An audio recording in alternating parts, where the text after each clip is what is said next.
போக்குவரத்து ஊழியர்களின் போராட்டம் தற்காலிகமாக வாபஸ் பெறப்பட்டுள்ளதாக தொழிற்சங்கங்கள் அறிவித்துள்ளன.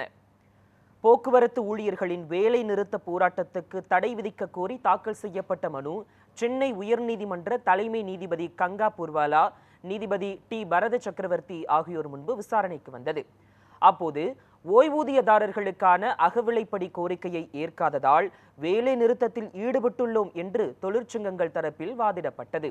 5% அகவிலைப்படி போக்குவரத்து ஊழியர்களுக்கு வழங்கப்பட்டுள்ளதாகவும், நிதி நெருக்கடியால் கோரிக்கைகளை நிறைவேற்ற முடியவில்லை என்றும், அவர்களின் கோரிக்கைகள் கட்டாயம் நிறைவேற்றப்படும் என்றும் தமிழ்நாடு அரசு தரப்பில் கூறப்பட்டது. அமைதியாக நடைபெற்ற வேலை நிறுத்தம் தற்போது வன்முறையை நோக்கி செல்வதாகவும் அரசு தரப்பில் வாதிடப்பட்டது.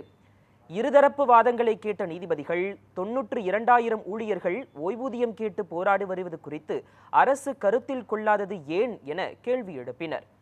பண்டிகை காலத்தில் போராடுவது மக்களை பிணை கைதியாக வைத்து போராடுவது போன்று உள்ளதாக நீதிபதிகள் கவலை தெரிவித்தனர். வேலை நிறுத்தத்தால் நகரத்தில் உள்ள மக்கள் அதிகம் பாதிக்கப்படவில்லை என்றும், கிராம மக்கள் பாதிக்கப்பட்டுள்ளனர் என்றும் நீதிபதிகள் தெரிவித்தனர். இதனையடுத்து போக்குவரத்து தொழிலாளர்களின் வேலை நிறுத்த போராட்டம் ஜனவரி 19ஆம் தேதி வரை தற்காலிகமாக வாபஸ் பெறப்படுவதாக நீதிமன்றத்தில் தெரிவிக்கப்பட்டது.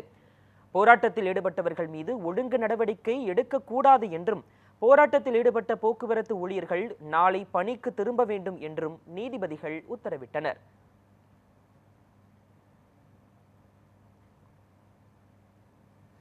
வழக்கு விசாரணைக்கு பிறகு INTUC தொழிற்சங்க வழக்கறிஞர் கனகராஜ் செய்தியாளர்களுக்கு பேட்டியளித்தார். அப்போது அகவிலைப்படி மற்றும் ஓய்வூதியம் உள்ளிட்டவை தொடர்பாக நீதிமன்றத்தில் முன்வைக்கப்பட்டதாகவும், வரும் 19ஆம் தேதி நடைபெறும் பேச்சுவார்த்தையில் பங்கேற்க வேண்டும் என்றும் நீதிபதிகள் அறிவுறுத்தியதாக தெரிவித்தார். மாநில அரசாங்கம் ஒவ்வொரு ரிட்டையர் ஆன பென்ஷன் ஊழியருக்கும் ரூபாய் 2000 10 நாட்களுக்குள் கொடுக்க வேண்டும். அது மட்டும் இல்லாமல் தமிழ்நாடு அரசாங்கம் நடத்துகின்ற பேச்சுவார்த்தையில் 19ஆம் தேதி கலந்து கொள்ள வேண்டும் என்று உத்தரவிட்டிருக்கின்றார்கள்.